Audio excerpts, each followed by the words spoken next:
ఉరిమి చూసే అత్త పాపం నీరసించిపోయింది. ఆ క్షణంలో ఆవిడ మొహం చూస్తే జాలేసింది నాకు. ఆవిడ మీద జాలి పడితే అంత సంగతులు. నమ్మినోళ్ళని నట్టేట ముంచే రకం.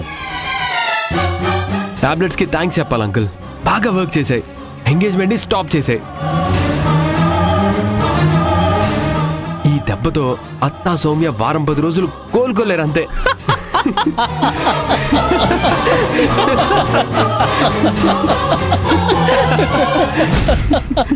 Stop it.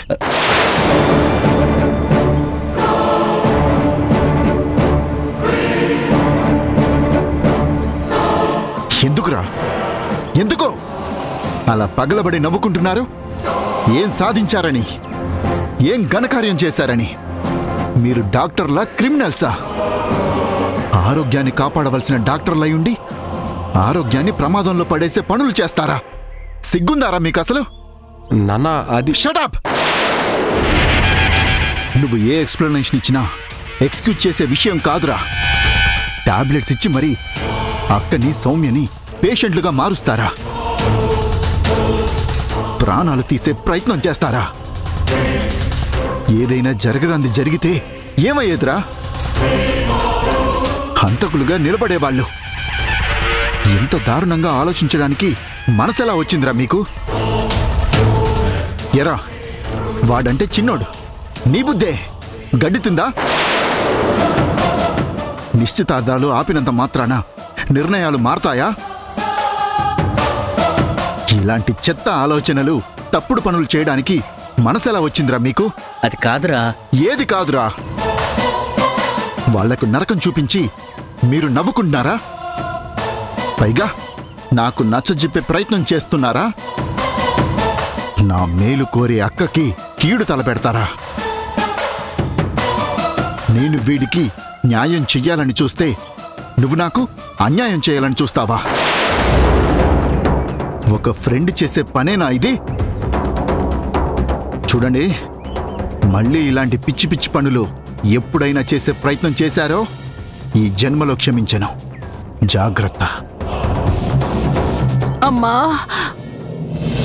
అబ్బబ్బబ్బబ్బా, జాగ్రత్త అమ్మా. అమ్మా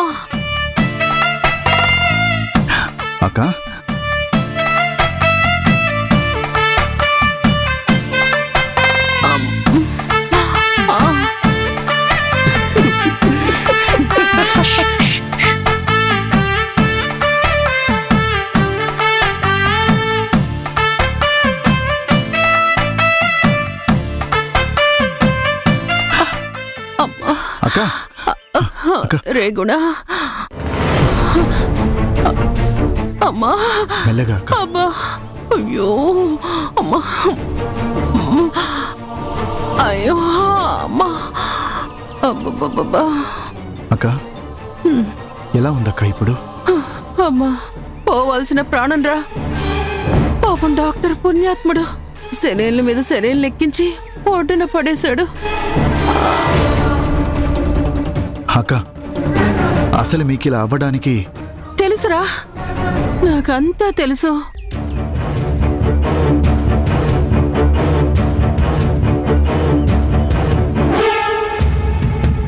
ఆ చిన్న పంతులు గంగాజలం అని తెచ్చివ్వటం, అది తాగిన మరుక్షణం నుంచి కడుపంతా అప్సెట్ అవ్వడం, కావాలని ఇదేదో ప్లాన్ ప్రకారం జరిగిన విషయం అని నాకు అర్థమైందిరా.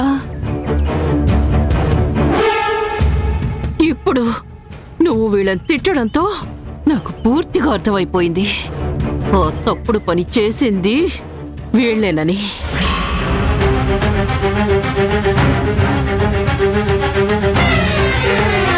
వీళ్ళు నానా తంటాలు పడి మమ్మల్ని ఇబ్బంది పెట్టి ఎంగేజ్మెంట్ అయితే ఆపగలిగారా.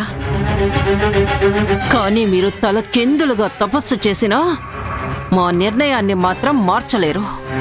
నా తమ్ముడు పెళ్లి ఆపలేరు. అత్త, వద్దు వద్దు, నన్ను అలా పిలవద్దు.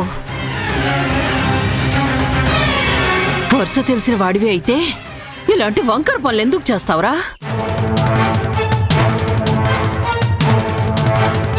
చూడు తమ్ముడు, ఎంగేజ్మెంట్ జరక్కపోయినా పర్వాలేదు కానీ 15 రోజుల్లో పెళ్లికి మంచి ముహూర్తం ఉందని పంతులు గారు చెప్పారు కదా. అసలు ఇది ఆగడానికి కానీ అప్పుడు నువ్వు ఆవిడ గారితో విడిపోవడానికి కానీ కారణమేంటో కూడా చెప్పాడ్రా. గ్రహదోషం నిన్ను పట్టి పీడిస్తుంది. గృహదోషం నీ ప్రయత్నాలకి అడ్డుపడుతోంది. గ్రహదోషమా? అవునరా, అప్పటి గ్రహదోషమే మళ్ళీ 18 ఏళ్ల తర్వాత తిరిగొచ్చింది.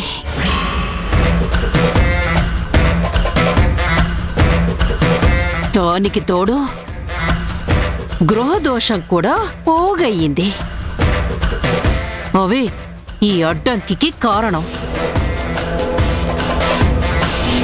దోషాలన్నీ తొలగిపోటానికి పంతులు గారు ఒక గొప్ప దోష నివారణ హోమం చేయించాలని చెప్పారా. నువ్వింకది చేస్తే వీళ్ళు ఎన్ని పిల్లేరు మొగ్గలేసినా నువ్వు తలుచుకున్న ఏ కార్యానికి ఇబ్బంది కలగదు. హోమంలో పూర్ణాహుతి సమర్పించిన మరుక్షణం నుంచి నీ జాతకం మారిపోతుందిరా.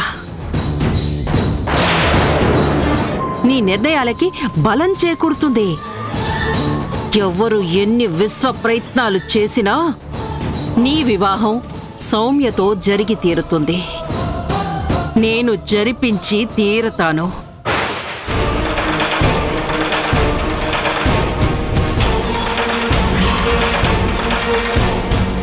దోషం అగ్నికి ఆహుతైపోతే ఇక దేవుడు కూడా నీ పెళ్లి ఆపలేడు. నీతో రేపే ఆ హోమం చేయిస్తాన్రా. సరే అక్క, నువ్వెలా చెప్పే అలా. ప్లీజ్ రెస్ట్ తీసుకోండి అక్క. అమ్మా,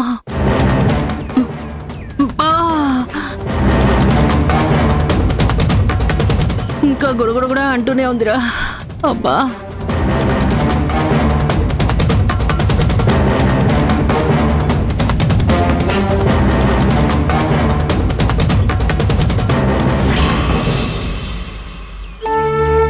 అమ్మవారి అడ్డుపడి అక్కడ జరగాల్సిన తంతు ఆపినట్టుంది.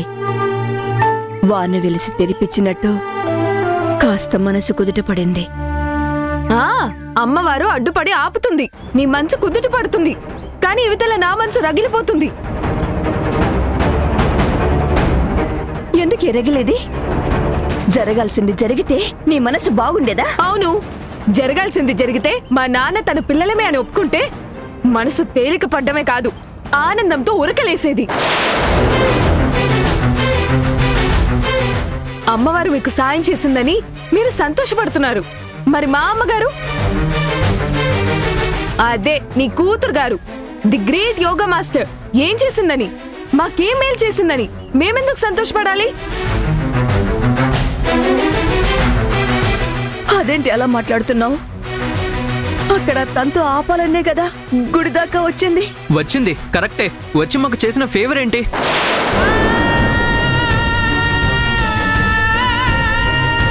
ఏదో టైం బాగుండి ఇప్పటికీ ఆగింది, కానీ మళ్ళీ మళ్ళీ ఆ శక్తి ప్రయత్నం చేయదని గ్యారంటీ ఏంటి? ఎప్పటికప్పుడు మేము అడగడం, ఈవిడ గారు ప్రయత్నం చేస్తా మనసు మారుస్తానడం తప్ప చేసిందేంటి? ఇంతసేపు మమ్మల్ని జోకొట్టడం తప్ప ఒరగబెట్టింది ఉంది.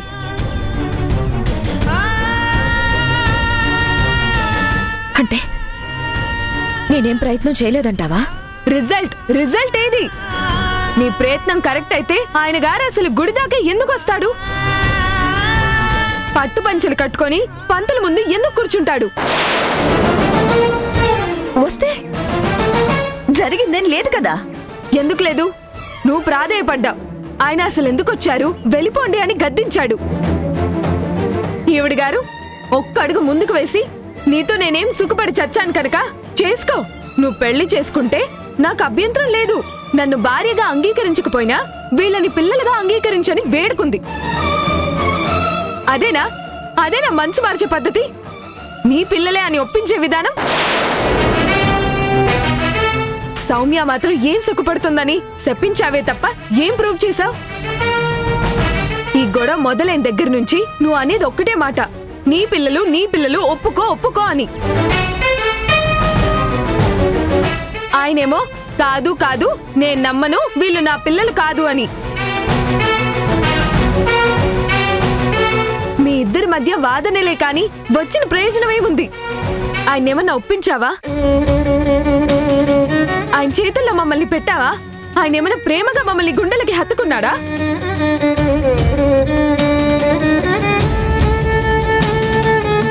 ఏదో అన్నయ్య అంకుల్ చేయబట్టి వాళ్ళ స్టమక్లు అప్సెట్ అయి ప్రస్తుతానికి శక్తి అనుకున్న ప్రోగ్రాం పోస్ట్ పోన్ అయింది. అంతేగా, నేనే తప్పు చేశానన్న పశ్చాత్తాపం ఆయనలో ఏమైనా ఉందా? రోజు రోజుకి నువ్వే తప్పు చేశావని గట్టిగా వాదిస్తున్నాడే గాని నాదే తప్పేమో, ఆ పిల్లలు నా పిల్లలేనేమో అన్న ఆలోచన ఒక్క క్షణమైనా ఆయనలో కనిపించిందా? నేను వదిలించుకునే ప్రయత్నంలోనే ఉన్నాడు కానీ మమ్మల్ని చేరదీసే ఆలోచనలో ఆయన లేడు. ముగింపు లేని ఈ వాదన ఇంకెంతకాలం అమ్మా?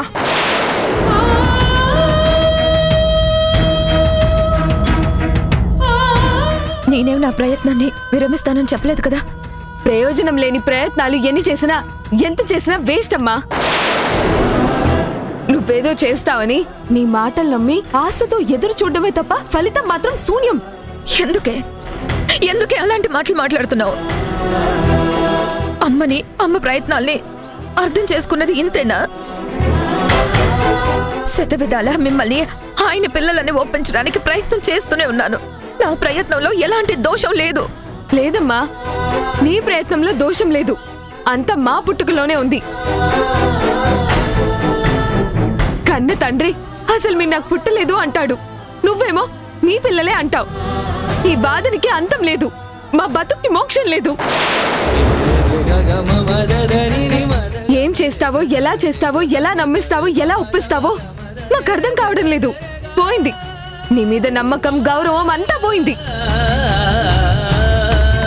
మా విషయంలో తప్పు చేసిన దానిలాగా, తాతయ్య విషయంలో హంతకురాల్లాగా, తన విషయంలో పొగరుబోతుగా ముద్ర పడిపోయింది. ఇంకా నీ వల్ల ఏదో అవుతుందని ఆశపడ్డం పిచ్చితనం. ఆయనంత నిర్మమాటంగా, నిర్దాక్షిణ్యంగా ఎందుకు వచ్చారు ఇక్కడికి? వెళ్ళిపోండి అని మిమ్మల్ని. ఇంటికి వెళ్తే నన్ను గంటేస్తున్నాడు, ఎదురు పడితే అసహించుకుంటున్నాడు. ఆశలు అడుగంటిపోయాయమ్మా. జీవోత్సవంలా బతకడం మా వల్ల కాదు కాదు కాదు.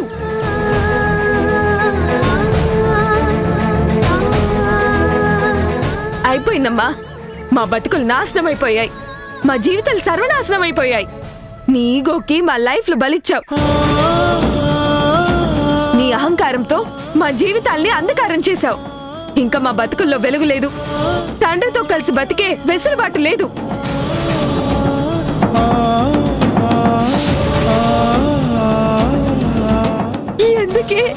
ఎందుకే అంతంత మాటలు మాట్లాడుతున్నావు? ఇంతే మాట్లాడతాను, ఇదే జరగబోయేది. ఇంతకన్నా ఆశించడానికి ఏమీ లేదు, ఆశపడ్డానికి అవకాశమే లేదు.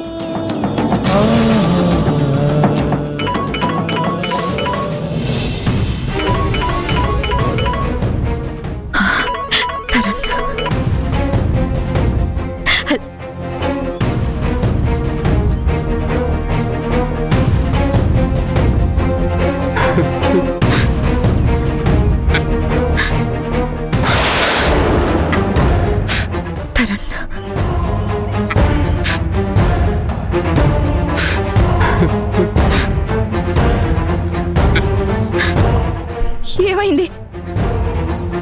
ఎందుకురా ఏడుస్తున్నావు? ఏం చెయ్యాలో అర్థం కావట్లేదమ్మా. దిక్కుతోచని పరిస్థితి ఏర్పడింది.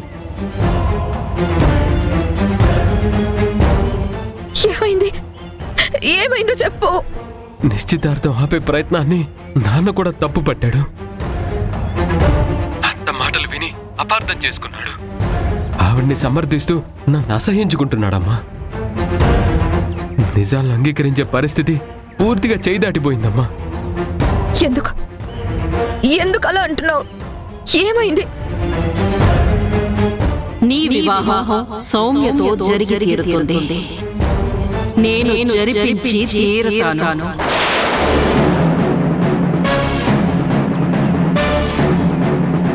నీతో రేపే ఆ హోమం చేయిస్తానురా. సరే అక్క, నువ్వెలా చెప్తే అలా. నాన్న ఏం చెప్పినా వినే పరిస్థితుల్లో లేడు. అత్త మాటలకి పూర్తిగా వశమైపోయాడు. ఆవిడ ఏది చెప్తే దాన్ని మాత్రమే ఫాలో అయ్యేటట్టుగా ఉన్నాడు. కొత్తగా నాన్నకేదో దోషం ఉందని నమ్మించింది. అది తొలగిపోతే గాని నీ పీడ వదలదని, తన జీవితం ప్రశాంతంగా తనకి అనుకూలంగా తను అనుకున్నట్టుగా జరగదని అన్నతో ఏదో పవర్ఫుల్ హోమం చేయిస్తుందంట. ఇంకా హోమం జరిగితే ఎవరెన్ని ప్రయత్నాలు చేసినా పెళ్లి ఆగదంట. ఎలాంటి ఆటంకాలు రావంట.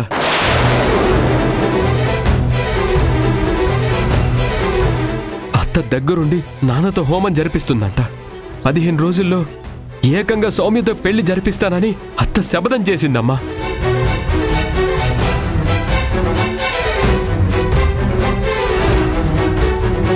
పద్మవ్యూహంలో బందీనైపోయినట్టుగా ఉన్నానమ్మా. నిన్ను మధు చిన్నాలని నాన్నకి ఎలా దగ్గర చెయ్యాలో, తాతయ్య ఆత్మకి శాంతి ఎలా కలిగించాలో అర్థం కాని నిస్సహాయ స్థితిలో నిలిచిపోయానమ్మా. ఏం చేసినా నాన్నకి తప్పనిపిస్తుందే కానీ మార్పు వైపు నడిచేలా లేడమ్మా. సరే అమ్మా, ఉంటాను. తరుణ్, చెప్పాను కదా, అయిపోయింది, అంతా అయిపోయింది. మా బతుకులు సర్వనాశనం అయిపోయాయి.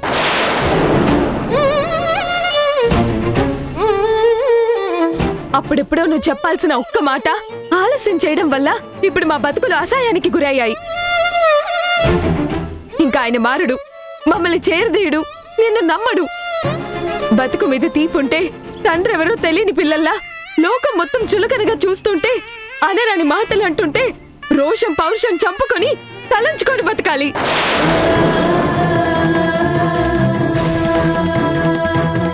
నా ఊహ తెలిసిన దగ్గర నుంచి నీ వెంట పడుతున్నాను. నువ్వు నా నోరు మోయించావే కానీ నిన్ను కట్టుకున్న వాడి దగ్గరికి వెళ్ళి నోరు తెరవలేకపోయావు. ఇంటా బయట మనశ్శాంతి లేకుండా బతకాలా? అది మా వల్ల అయ్యే పనేనా? అడుగు బయట పడితే వీళ్ళమ్మని మొగుడు వదిలేశాడని మమ్మల్ని ఏ పిలుపుతో పిలుస్తారో తలుచుకుంటేనే గుండె పగిలిపోతుంది. తలెత్తి ఎవరి వైపు చూసినా పగలబడి నవ్వుతారు, పుట్టుకని వెక్కిరిస్తారు, బతుకుని వేలెత్తి చూపిస్తారు. బయట ప్రపంచానికి మొహం చూపించలేక ఇంట్లో ప్రతి క్షణం మానసిక నరకం అనుభవిస్తూ బ్రతకాలి. కర్మ కర్మ మా కర్మ. నీ కడుపున పుట్టడమే మేం చేసుకున్న పాపం. ఓ హంతకురాలి బిడ్డలుగా, ఓ చెడిపోయిన దాని పిల్లలుగా మమ్మల్ని ఎలా చూస్తారో తలుచుకుంటేనే భయంగా ఉంది. వేస్తమా, ఇంక నీ వల్ల ఏది కాదు. మా కర్మ ఇలా కాలిపోవాల్సిందే. తప్పు చేసింది నువ్వు, శిక్ష అనుభవించాల్సింది మేము. ఇదేనా తల్లిగా పిల్లలకిచ్చిన రక్త సంబంధపు కానుక? నిన్ను కాదు, మమ్మల్ని మేము చూసుకుంటేనే అసహ్యం వేస్తుంది. ఛీ!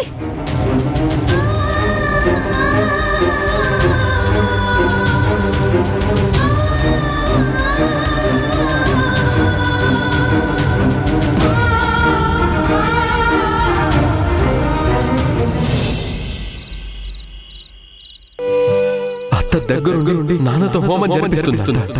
15 రోజుల్లో ఏకంగా సౌమ్యతో పెళ్లి జరిపిస్తానని అత్త శపథం చేసిందమ్మా. రేపు నిజంగా ఆ శక్తి నాన్నతో హోమం జరిపిస్తే ఇంకా అన్నయ్య అన్నట్టు ఆ పెళ్లి ఆపడం అసాధ్యం. ఎవరు అడ్డుపడ్డా ఇక దాగదు. అదే జరిగితే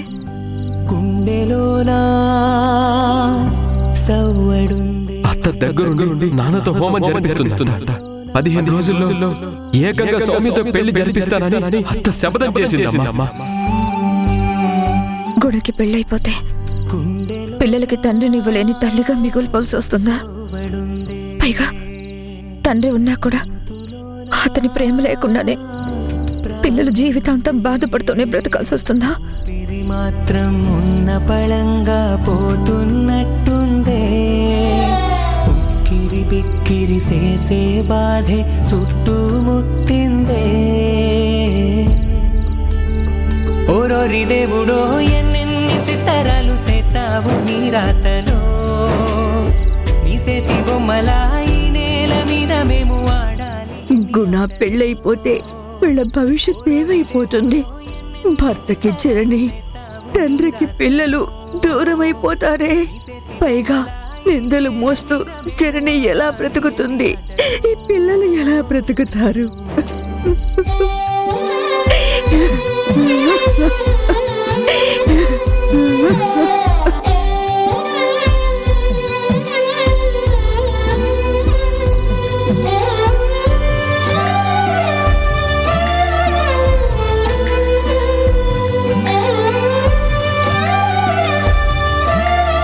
పంతులు గారు ఒక గొప్ప దోష నివారణ హోమం చేయించాలని చెప్పారా?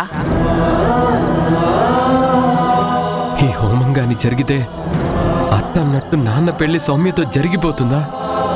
ఈ హోమం గాని ఆ పెళ్లి గాని ఆపడానికి ఏదన్నా రూట్ ఉందా అంకుల్? ఒకసారి ఆలోచించండి. ఇది అందరికీ life and death question uncle. ఇందాక వాడు అరిచిన అరుపులు తలుచుకుంటేనే ముడుకు పడుతోందిరా.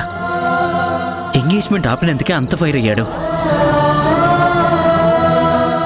మళ్ళీ మనం ఏదన్నా ప్రయత్నం చేస్తే ఎలా రియాక్ట్ అవుతాడో ఆలోచిస్తేనే భయంగా ఉందిరా. అది కాదు అంకుల్, ఆలోచించకపోతే అందరి జీవితాలు అస్తవ్యస్తం అయిపోతాయి అంకుల్. నా బుర్రకేం తట్టడం లేదురా.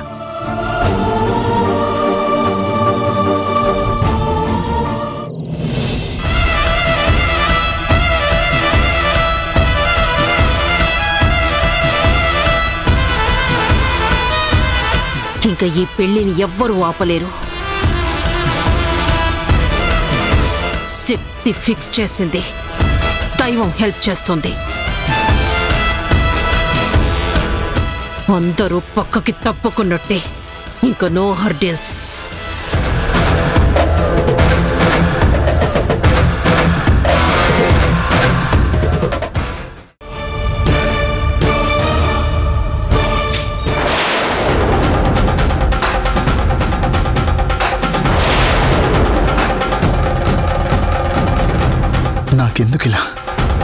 నాకెందుకు ఇలా అనిపిస్తుంది?